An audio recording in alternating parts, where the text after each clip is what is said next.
It's a time of empty pockets and empty dreams, until Americans were given one good turn. With one quick stroke of the pen, President Roosevelt signs into law Senator Robert Wagner's bill, the Social Security Act. That same day, the senator is confronted by a young reporter from New York.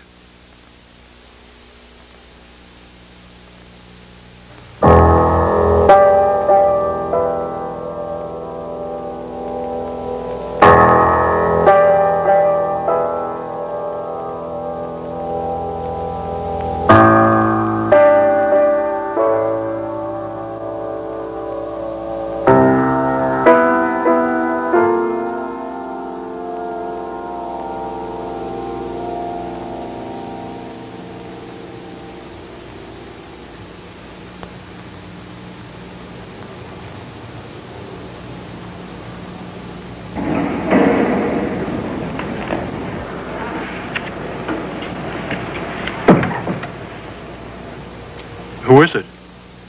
Is there something I can do for you? Thomas Hopkins, Senator. I'm a reporter with the New York Sun. How did you get in here?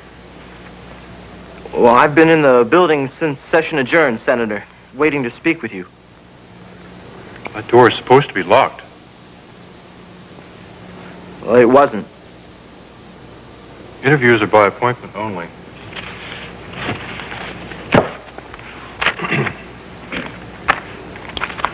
Please check with my secretaries. Senator, are you power hungry? Excuse me, young man? Are you thrilled with the new power that you hold? With President Roosevelt signing your bill today? I'm sorry, son, I don't recall your name. Thomas Hopkins. I'm with the New York Sun. Mr. Hopkins, aren't you a little young to be a reporter on Capitol Hill? You didn't answer my question, Senator. That's because I assumed another would follow. Anyway, young man, it's late. And the press meeting for that piece of legislation was this afternoon.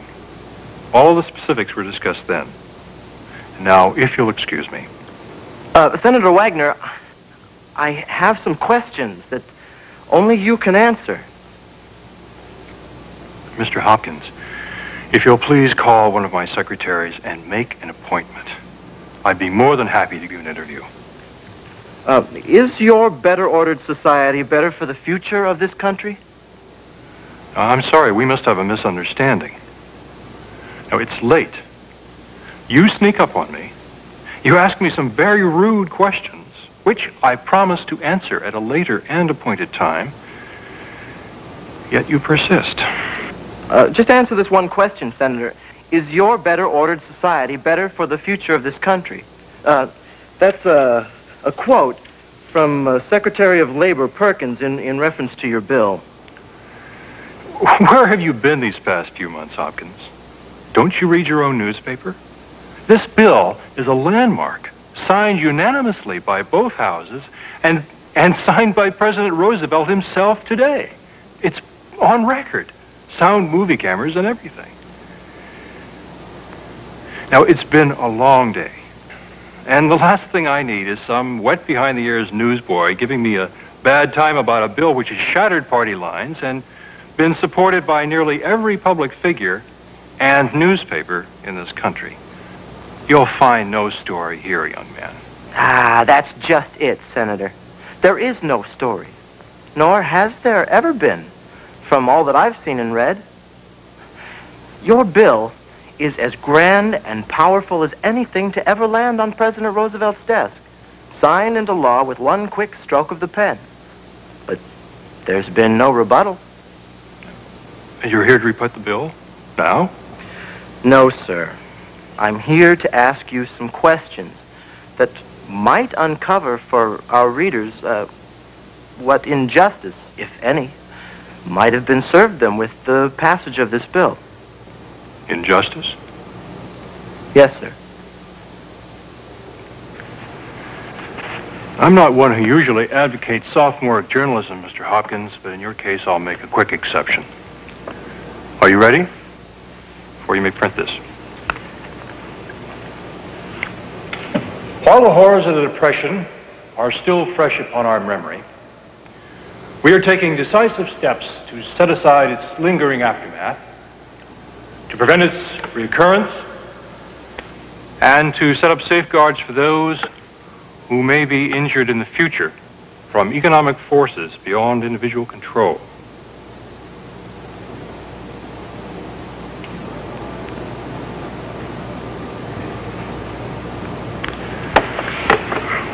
Son, we are just breaking ground for a structure in which humanitarian impulses and economic wisdom are going to be blended in perfect proportion to protect millions of our citizens from undernourishment in their formative years, privation in the prime of life, and destitution in their old age.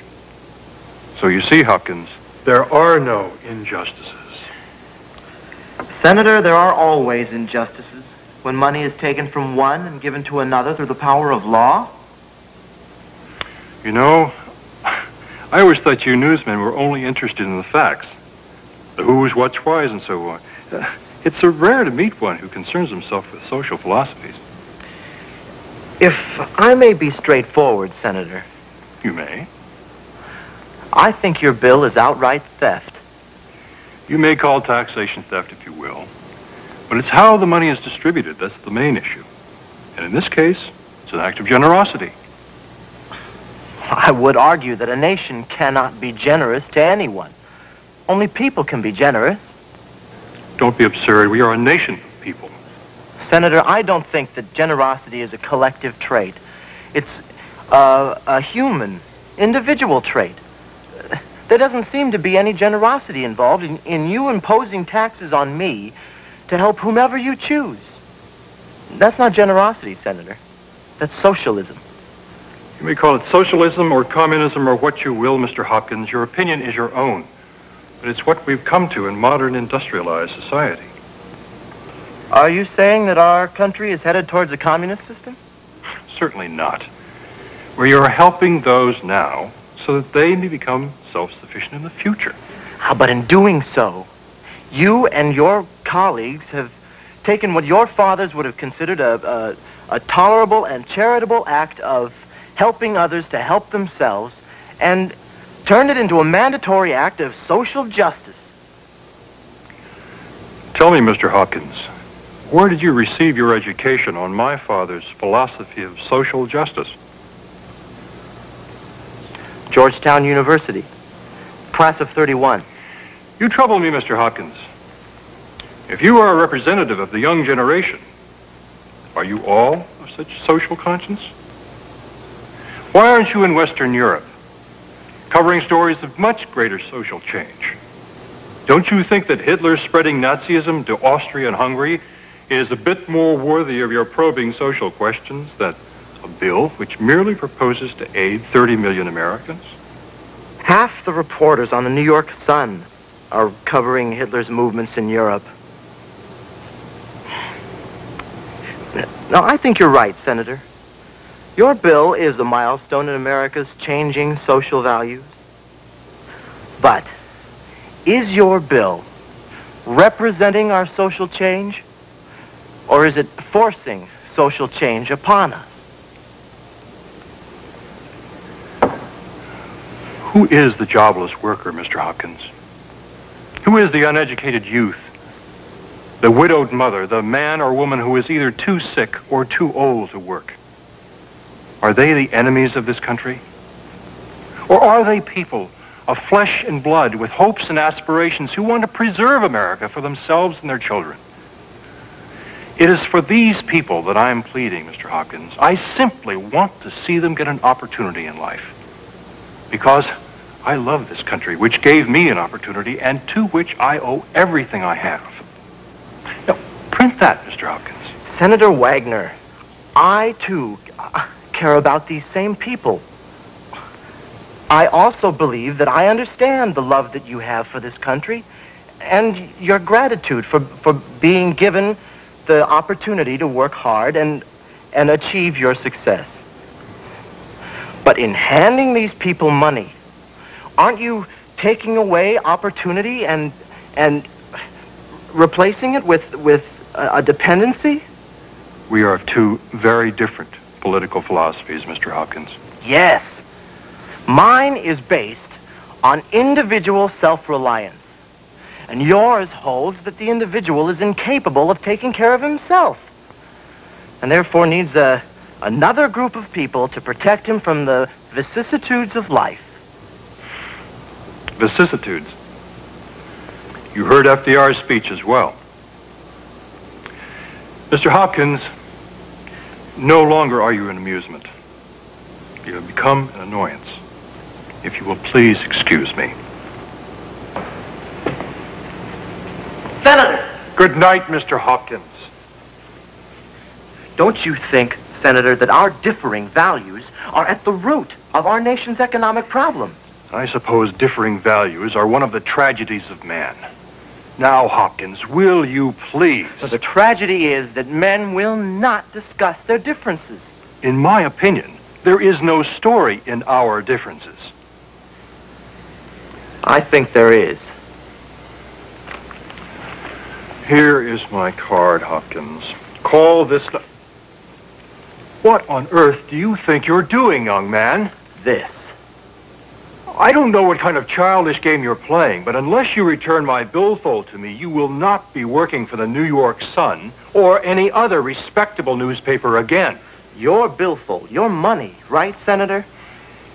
I'm giving you one last warning, Hopkins. Now, I'm going to reach into your billfold and take out a percentage of your money that I consider reasonable. And then I'm going to use it for whatever charitable purposes that I deem worthy. This is not amusing. Oh, don't worry, Senator Wagner. You might get your money back someday when you're very old and deserving of my generosity. Your example is absurd and illegal. Well, that's only if I do the taking. But then if you do it in the name of protectionism and social reform, it suddenly becomes just. We are in a depression, Hopkins. If it's for the greatest common good, then yes, it is just. So then need makes otherwise illegal actions right? Democracy, by its nature, involves a balancing of social interests, Hopkins. What do you think of, Senator, when you hear one good turn? Deserves another. Now, what And has another, and another, and another? Don't you see that your generosity now can only beget a demand for greater generosity in future generations?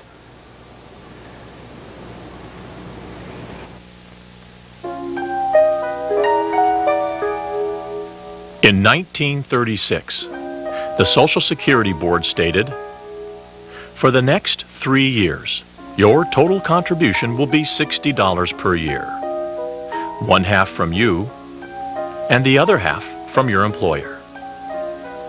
After that, there will be small increases until 1949. By then, the total contribution will be $180 per year. That is the most you will ever pay."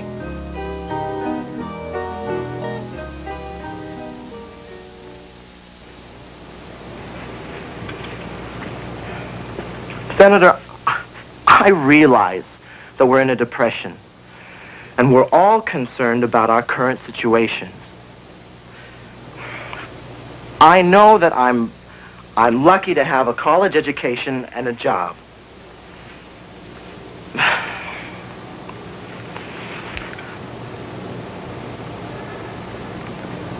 I don't know, Senator. Maybe I'm asking too much.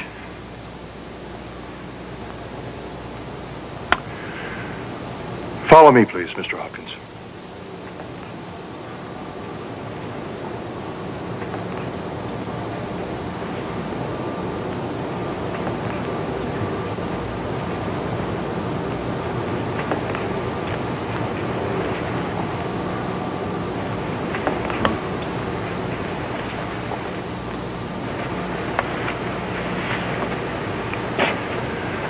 Every day, Mr. Hopkins, 96 men, representing every state in this country, representing the people of this country, gather and discuss how we can best set this great nation back on a course of opportunity and prosperity. The Honorable Hiram Johnson, who has served the people of the state of California in these chambers since 1917. On most every occasion, he and I stand in this room at political odds. Party against party, philosophy against philosophy. But at week's end, we go home and we all see the same things.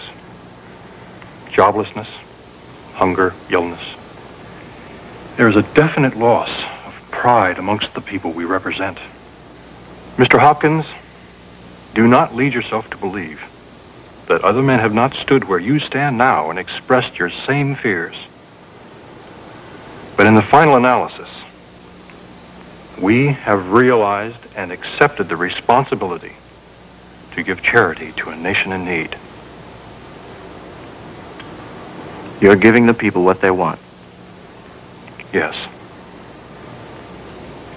And you're thought to be benevolent and wise in your actions. I hope so.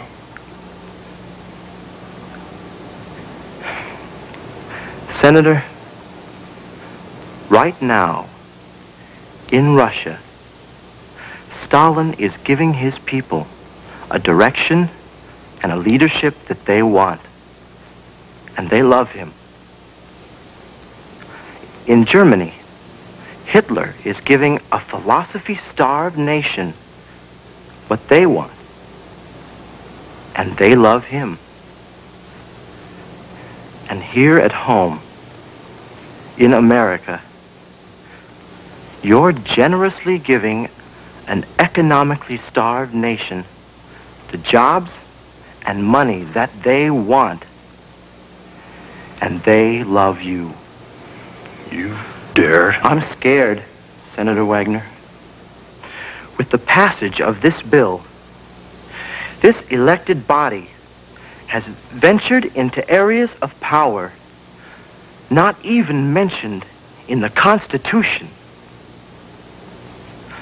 Once you make legal the collection of taxes for purposes not mentioned in the Constitution, there is no limit to your power. Your Social Security Act and all the alphabet agencies are an abuse of that power.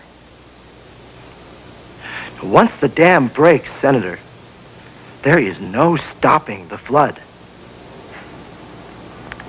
I've heard that before, Mr. Hopkins, and I dare say I'll hear it again. Well, then I'd better continue to report up here on Capitol Hill. Seems to be the highest ground. Good evening, Senator.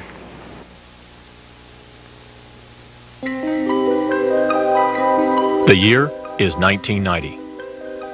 The Social Security tax rate is 15.3% of the first $49,500 earned. Let's say the wage earner is 25 years old, earning $32,000 per year. The worker retires at age 65 in the year 2030. The worker's yearly Social Security tax is $4,896, or $408 per month. Assume for this example no inflation, no change in the Social Security tax rates, and no change in the income amount for the worker. Let's compare two ways our worker could save for retirement. Example 1. 40 years times the yearly tax of $4,896 equals $195,840 total Social Security tax paid. In this example, the government would decide what your monthly benefit is, assuming there is anything there in the year 2030. Example 2. If that $4,896 per year, or $408 per month, was put into a 10% long-term savings account and allowed to compound, a total of $2,598,553.88 would be available at age 65 for retirement. With your own savings account, you would make your own financial decisions when you retire with $2,598,553.88 in the bank.